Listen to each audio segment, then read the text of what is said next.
This conference will now be recorded. Very good evening, students. Today we'll be discussing some questions from JEE Mains 2021 paper 25th July. This shift will be shift 1. Okay.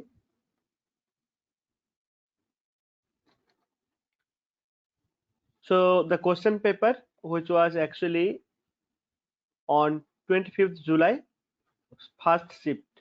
Okay, 2021. So we have picked up few questions for discussions. So far we have done POIQ discussions for 2022, all the series, all the shifts and all the dates. 2021 we have covered some three dates, okay, like 27th July, 22nd July, and this is 25th July. We are going to start today. So all these lectures will be there in the YouTube channel. YouTube. This conference will now be recorded. Very good evening, students. Welcome to the POIQ discussion sessions. We have been discussing JEE Mains papers, all the shifts and all the dates paper. We have already covered 3 exam dates paper for 2021. 2022 we have covered almost all the questions. So let us try to solve few questions of 25th July shift 1 paper today. So the question says, see, the first question says,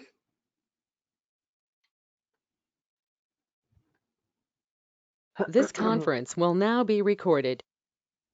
hello students, welcome to the POIQ discussions on JEE Mains papers. So we have been discussing the previous year's questions of the main JEE Mains exams.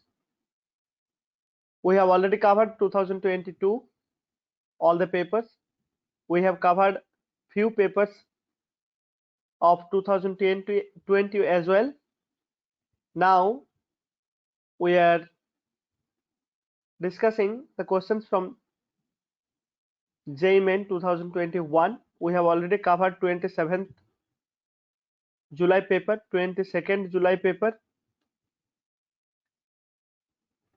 and today we are starting 25th July shift 1 paper. Okay.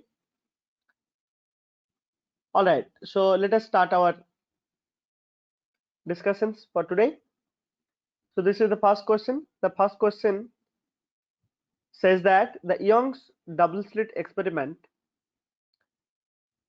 the distance between the slits varies in time as this. Okay. So Young's double slit experiment, the slit width d varies as d0 t. This varies as a function of time,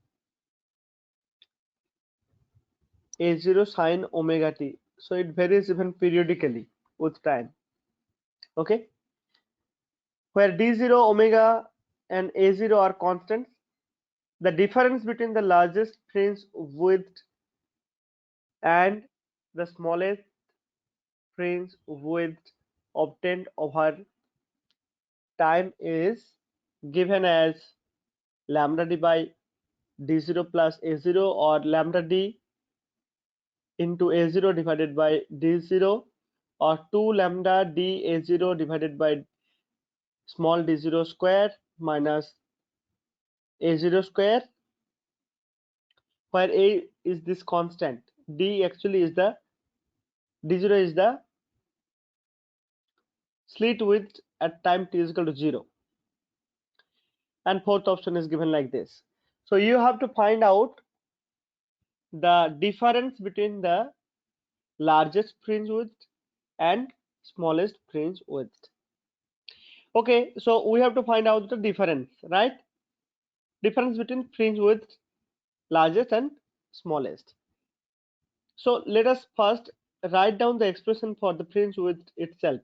In case of YDSE, Young's double slit experiment, beta, that is the fringe width, is given by capital D, that is the spacing between, or the distance between the screen and the sources, d lambda by d. This d is the slit width. Now this d is actually changing here periodically. So look here, I have to find out the difference between the largest fringe width and smallest. So this value, this beta, will be sometime largest and sometime smallest. So can you guess when this beta will be largest and when it will be smallest? See, d, the small d, that is the slit width, is actually in the denominator. So beta will be maximum. Beta will be maximum when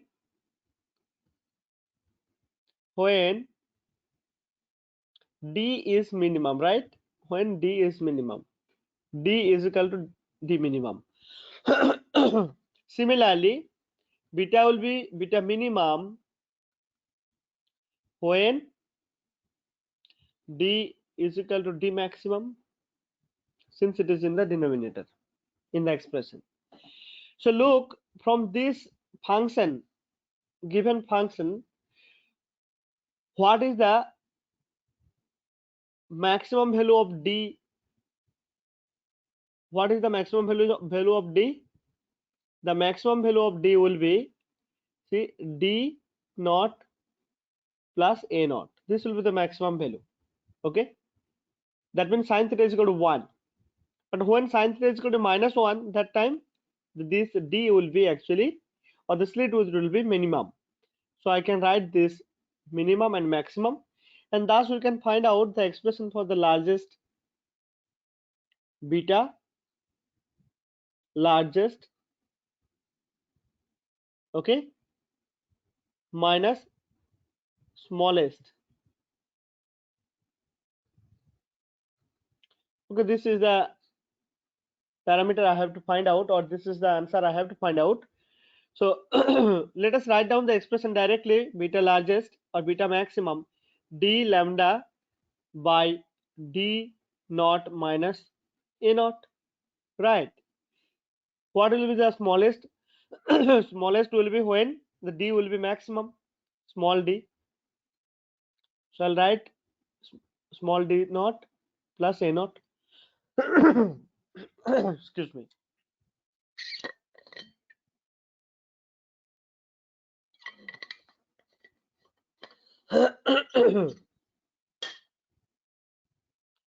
Now, if we simplify, what we get?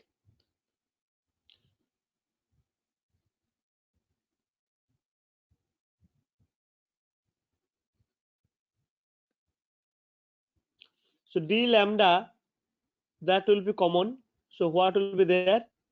D0 minus A0 minus D0 plus A0. So we'll do the LCM here. So d lambda, here it will be, say, this D0 plus A0 minus D0 plus A0. Okay, and in the denominator there will be D naught square, A naught square, and this will give you thus 2 lambda d A0 divided by this. Okay, we'll have to now see which one option which one is the option matching with us. So look, this 2d lambda a0 divided by this. So option C will be the correct answer for this question. Okay, we'll move on to the next question. So this question says some nuclei of radioactive material are undergoing radioactive decay. The time gap between the instances when a quarter of nuclei have decayed and when half of the nuclei have decayed is given as. So here also you have to find out the time gap. What is the time gap? The time gap between T half and T quarter. So what is the T half and what is T quarter? T quarter means the time when quarter of the nuclei have decayed, right? So look, I have to find out this parameter. If I say this is delta t, this parameter, this delta t, I have to find out according to the question. So let me find out what is this t half and t quarter. Okay, one quarter or one fourth. So we'll go with the fundamental formula. N is equal to n0 to the power minus lambda t. This is the fundamental formula. Now look, if I want to find out t, so this is actually the number of nuclei remaining. Okay, this n in the left hand side of the equation. So I can write 3 by 4. If 1/4 has gone or decayed, so 1 minus 1/4 means 3 by 4. 3 by 4 will be remaining. So 3 by 4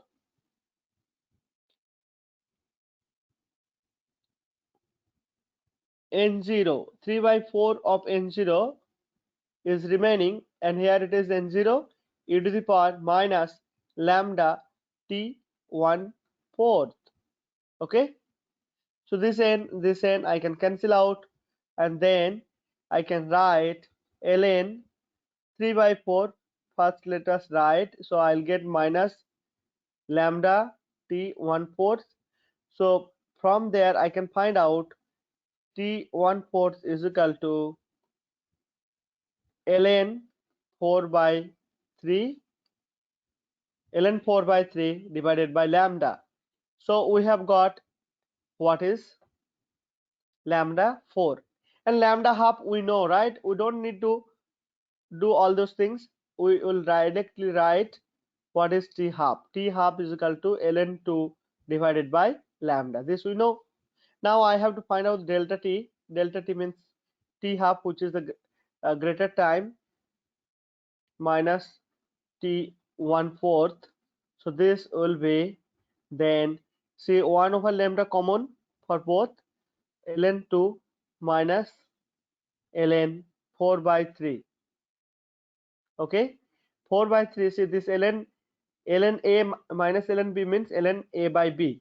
So that formula will just use here.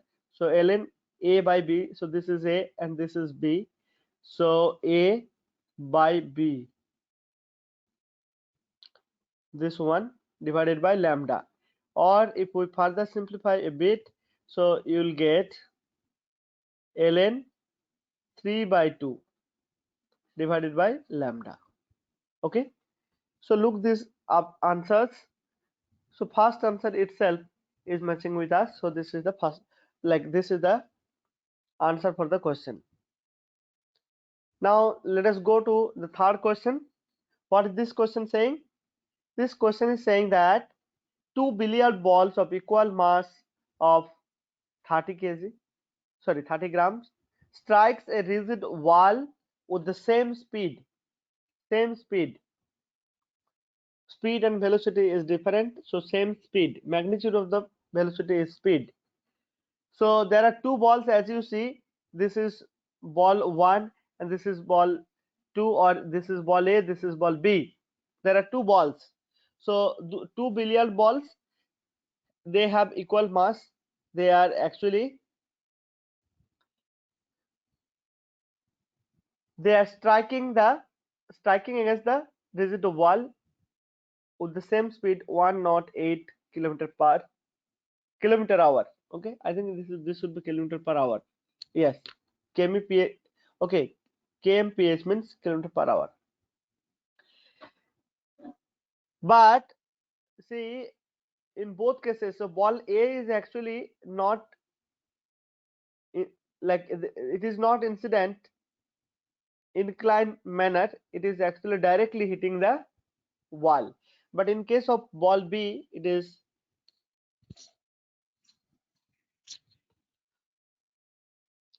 inclined. Okay, inclined to the horizontal line at 45-degree angle. Okay, so the question is, if the balls get reflected with the same speed, then ratio of magnitude of impulses imparted to ball A and B along x direction. Okay, so no need to explain again. So suppose the ball here, it directly goes and hit the wall and comes back like this, and this figure says that there is a ball here or here, uh, and it is actually getting collided after collision. Actually it had been taken from here. So after collision, it is actually making the same angle 45 and coming out. Okay, so the question is, what will be the ratio of the impulse? Okay, impulse is imparted to the ball A and to the ball B by the wall along x direction. So we know impulse means impulse I or J, generally J people write. It is actually magnitude. Its magnitude is equal to change in the momentum, change in the linear momentum. Okay, change in the linear momentum. This is impulse.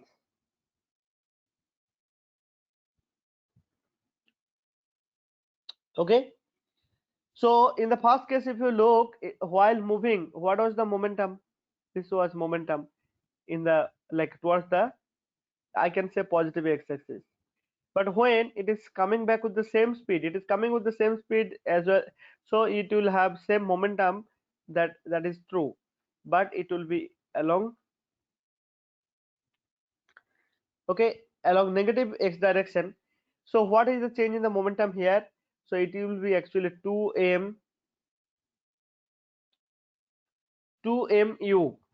So magnitude of the linear momentum change here 2mu. Okay, 2mu. So change in the momentum in first case, it will be, so suppose for the ball A,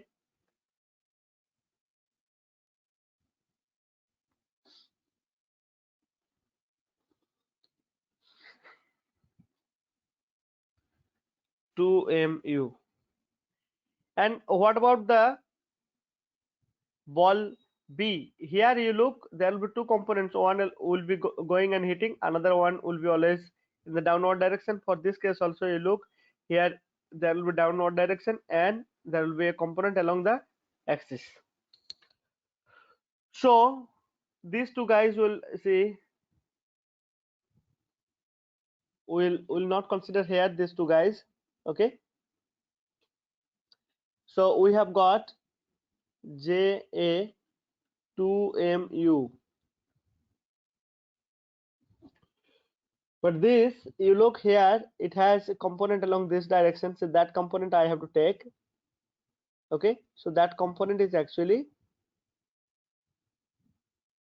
V of cos.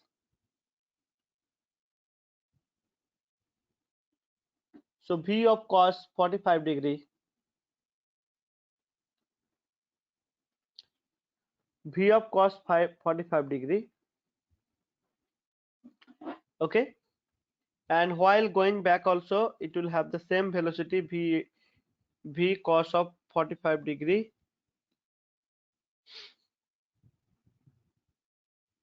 So we'll have here change in the momentum in case of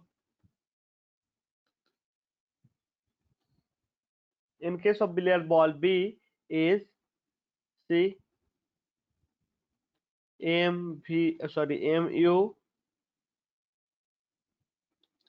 2 mu and cos of 45 degree.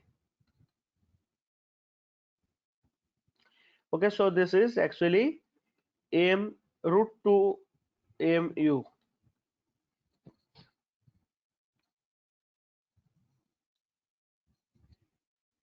So this is the one. Now let us find out the ratio.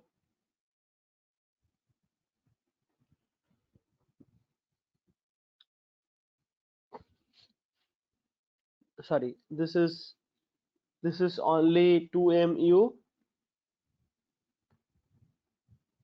divided by root 2 mu.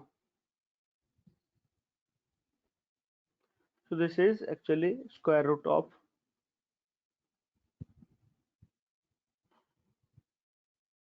So this will be root 2 is to 1.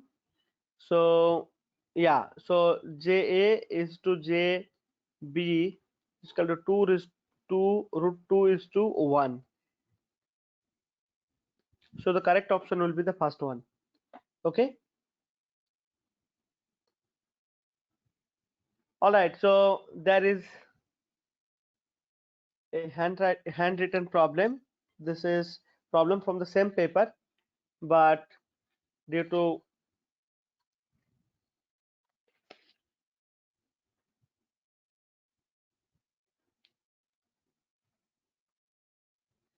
in the type, sometime it is very difficult to type equations. That's why I have written in the paper. Okay, pen paper. And okay, so if you have any difficulty in reading the questions, I'm just reading the questions for you. A linearly polarized electromagnetic wave in vacuum is given like this.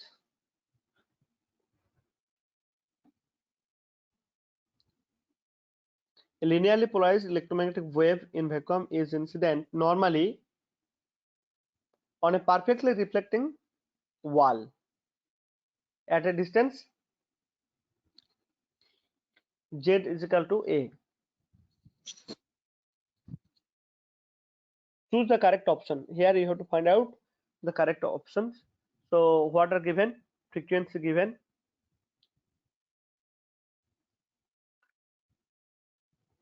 then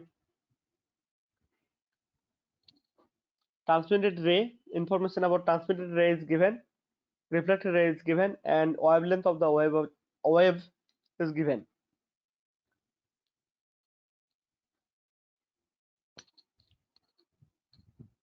So let us try to understand this equation. So this equation, as you see, electric field vector is actually propagating along x cap or x direction.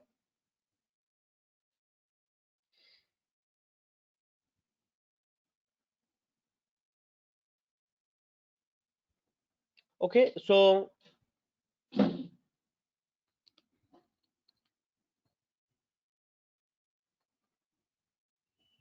this equation says that electric field is vibrating along x-axis. So this is the amplitude, and this is the argument of the sign is actually kz minus omega t. Kz minus omega t. So those things are there.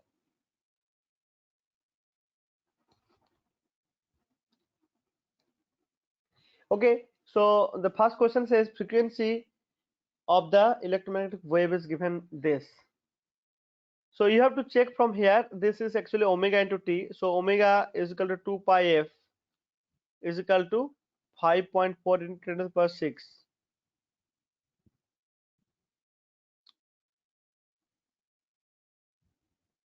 So this is 5.4 into 10 to the power 6. This is actually given omega, and 2 pi f is equal to omega. So f is equal to this divided by 2 pi. Okay. So anyway, you will be able to see the frequency cannot be written like this. Okay, frequency is not that true.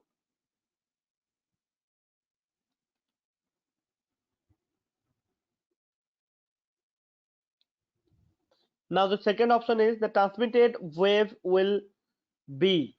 See here, transmitted wave direction doesn't say. Sorry, yeah, direction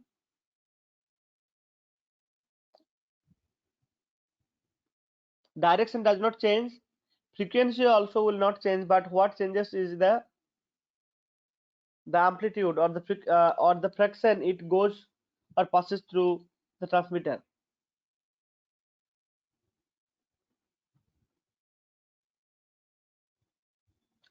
Okay, so the second option is also not true then. So we'll go to the option third. Option third is saying that reflected wave will be. So here you look, originally here it is minus sign, and when it is positive sign, I can understand that the wave is reflected, and the reflected wave front is sorry, expression for the wave is this.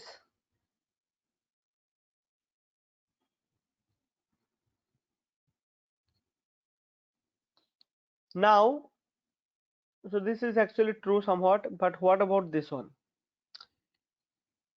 The wavelength is, no, this is also not true.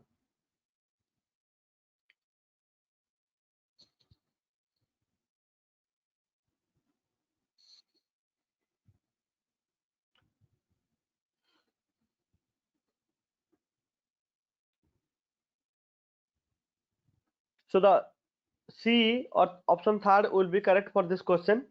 Now let us go to the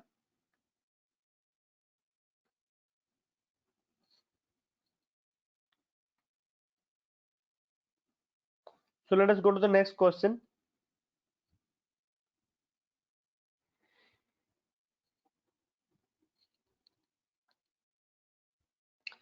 So this question says, do I have any questions in between? No.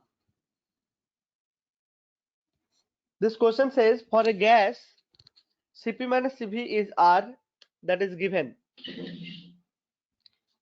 and that is for a state given. That is for a state actually. That is for a state P. Cp minus Cv is equal to R. And for another state, that is Q, this Cp minus Cv is equal to 1.10.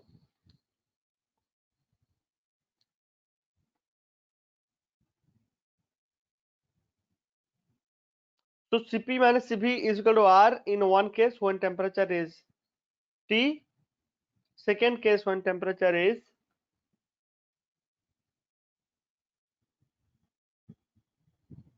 second situation is that the Cp minus Cv is equal to 1.10 R, that is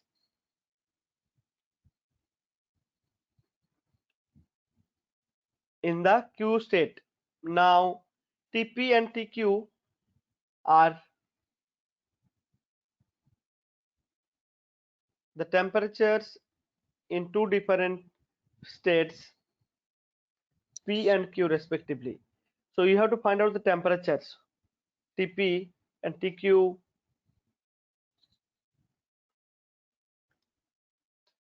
All right, so look here, Cp minus Cv, this happens only for ideal gas, right?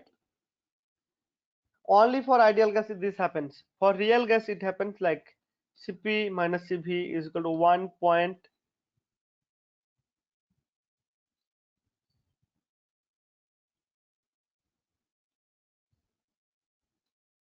Second case is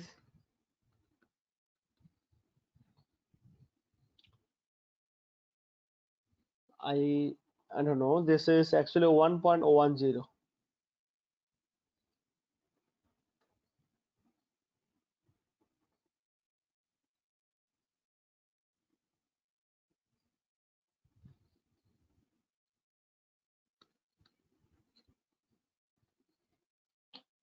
Okay, so this one 1.0, 1.10. So this happens actually when the gas is not perfectly periodic.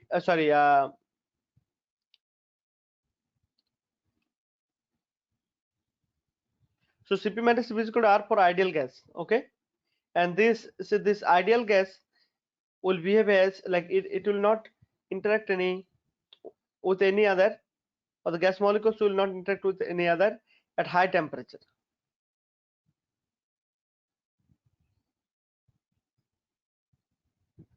So this is actually Tp is, so any gas can be, any gas can be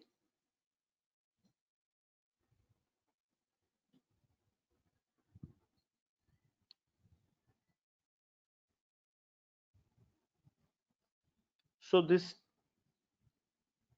any gas can be real, behaving as real gas or ideal gas, that depends on the temperature and pressure. If the temperature is greater and pressure is lower, then a gas may have a chance to behave as a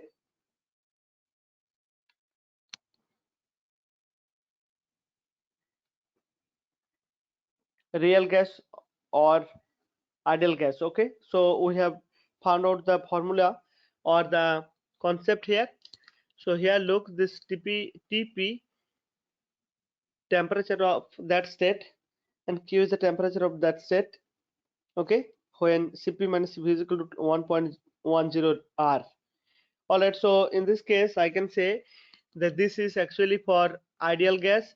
So any gas can be treated as ideal gas at low temperature,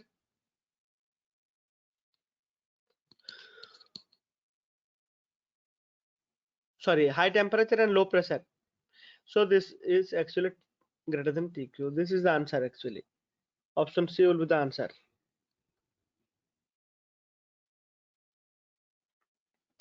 Okay, we'll go to the next problem. Before I discuss the next problem, I'll take just 2 minutes break.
Okay guys, we are back from the break.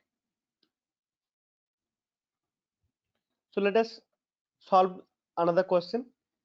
So this question says two wires of same length and radius are joined end to end and loaded together. Okay, loaded, that means, suppose there is a support like this. I have two wires, one is like this. Okay, let me just draw like this, straight wires. I'm sorry, I would have drawn from beginning. Okay, so there are two wires, they have same length and same radius, like this, same length and same radius. Okay, so this is all L, this is L, and these two wires are actually connected together and loaded here. Okay, given load here, actually this is slanting looking like slanting, but it is vertical. You have to just consider, suppose this is vertically, this wires are actually in a combination, and a load is given to the combination. Okay, now what will happen as we give a load, there will be extension of the wires. Okay, here we will consider that extension, see, the change in the radius will be very negligible. That is what we will consider here. So two wires of same length and radius are joined end to end and loaded.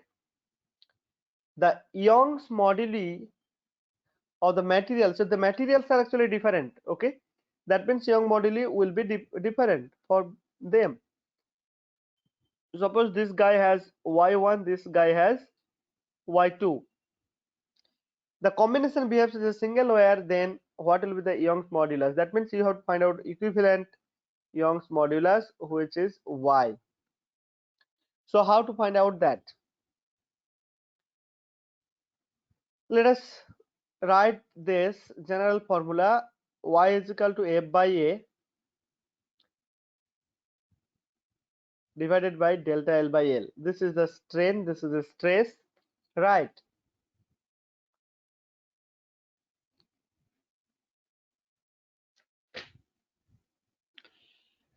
So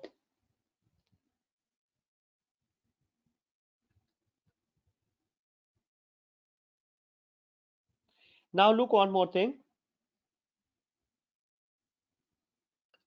This I can write F into L divided by A into delta L, right? This I can write, isn't it?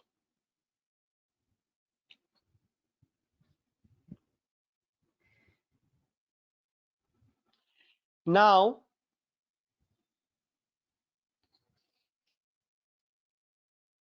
from here you look, the forces are same for both of them. The initial length is same.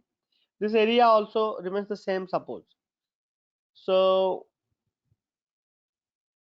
yeah, but okay, anyway, I'll just keep this L. So this anyway, this force and the area, they are constant. I can just take this as proportional to L by delta L. Okay, L by delta L I can take. All right. Again, if we write delta L here, delta L for, suppose the equivalent one, Y equivalent for this, delta L will be actually the change in the length 1 plus change in the length 2, or like of the wire 1 and 2. So both will have change, same change, and that's why let me write this delta L1 plus delta L2, right? Delta L1 plus delta L2.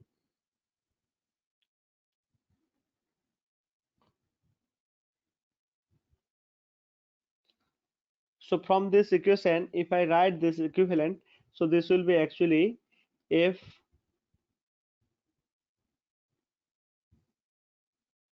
into L equivalent divided by A into delta L. Okay, so this is also the total change. So from here, look, I'll be able to write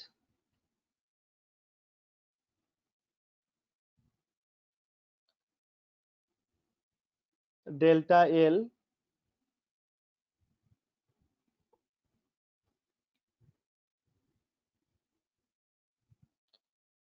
is equal to F by A, this is constant anyway, this L equivalent divided by Y equivalent. Okay, Y equivalent. This is what I can write, and for other cases also, see, I know the equivalent length will be what? Equivalent length will be L1 plus L2, and both are same, so equivalent length will be 2L. So up to this, I hope you are understanding. Now look, I know this L equivalent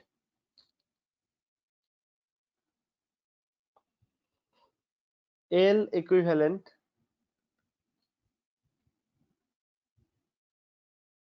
equal to 2L, so we can write L equivalent by Y equivalent, this one.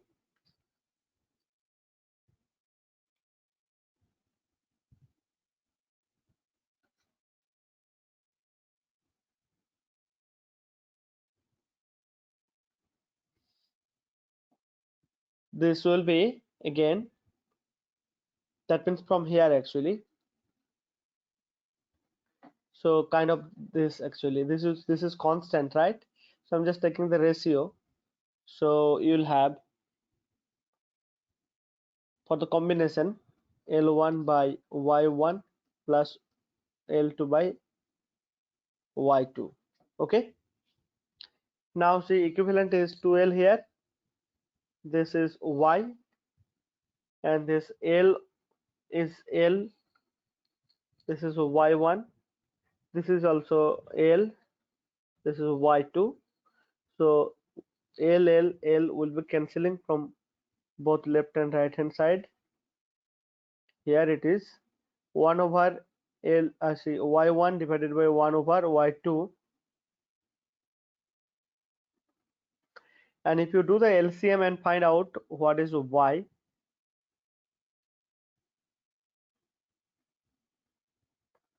so LCM will give you Y1 Y2 divided by this, I'm sorry, this actually this is plus and this is multiplication. Okay,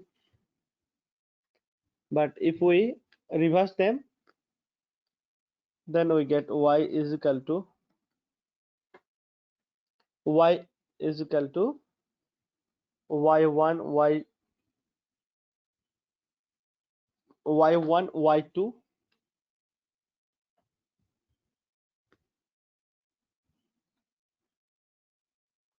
so I'm going to write what is Y, so this way 2 into Y1 Y2 divided by Y1.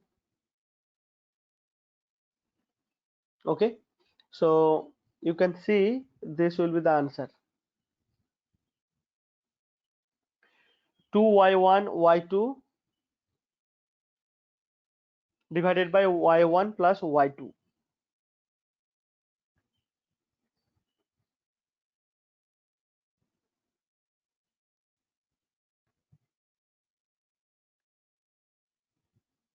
So I just wanted to show you the answer here. See, the answer is this one, 2Y1 Y2 divided by Y1 plus Y2. Okay, for this question. I have further few questions. So this question says a particle of mass 4m at rest. This integrates to two particles of mass m, and so suppose this is 3m and this is m. So initially the particle was at rest, that means initial momentum will be 0.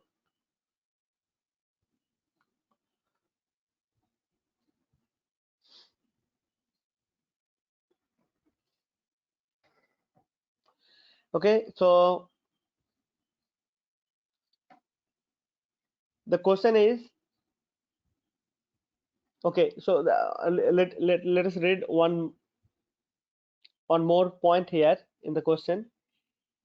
A particle of mass 4m at rest disintegrates into two particles of mass m and 3m. So these are the particles. Since this was initially at rest, so when after creation of these particles, they will be actually in motion. They will have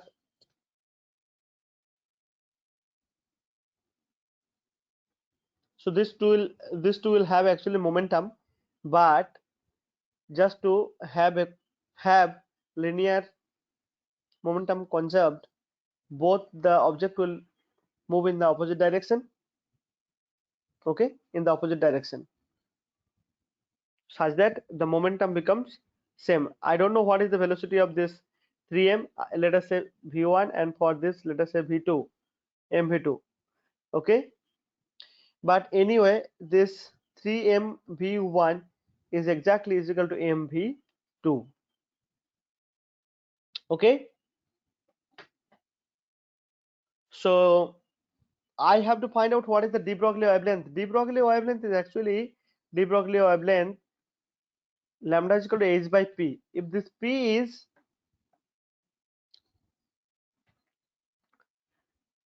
same for any two particles, then de Broglie wavelength also will be the same. In this case, see, after disintegration of 4 kg mass, when m gram, sorry, n gram and m and 3m, m and 3m will be generated, they will have certain non-zero velocity, each of them, so that they will be having momentum, even though initially there was zero momentum. So their momentum will be equal and opposite, so that they will cancel each other, okay. So that is the fundamental idea. Therefore we can say de Broglie wavelength for both this particle generated in this will be actually having same de Broglie wavelength.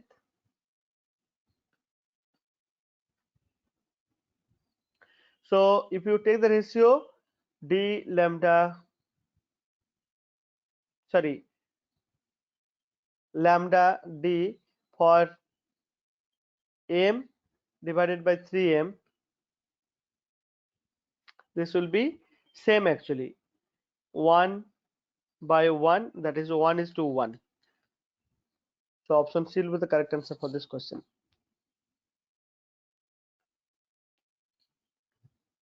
We'll take this quick and last problem for this session. This is question number 8 for my presentation. So identify the logic operation carried out here. See this logic operation, see A and B, these are single input, this is single input gate, that means it is not gate, okay.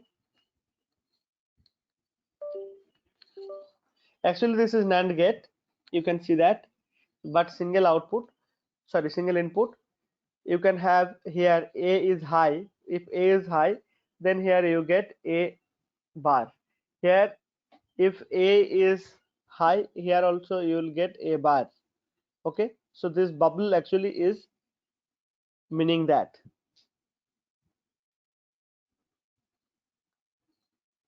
So this is actually NOR gate, you can see that. So this Y will be equal to A or B, A or B and whole bar actually, according to this bubble, okay.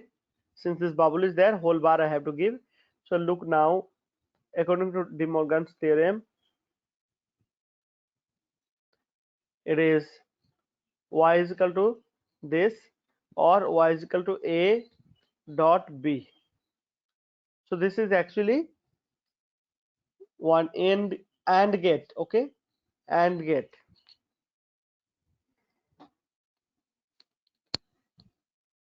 So with this we'll stop it here. We'll carry on in the next classes. Bye for then, and thank you for your patience.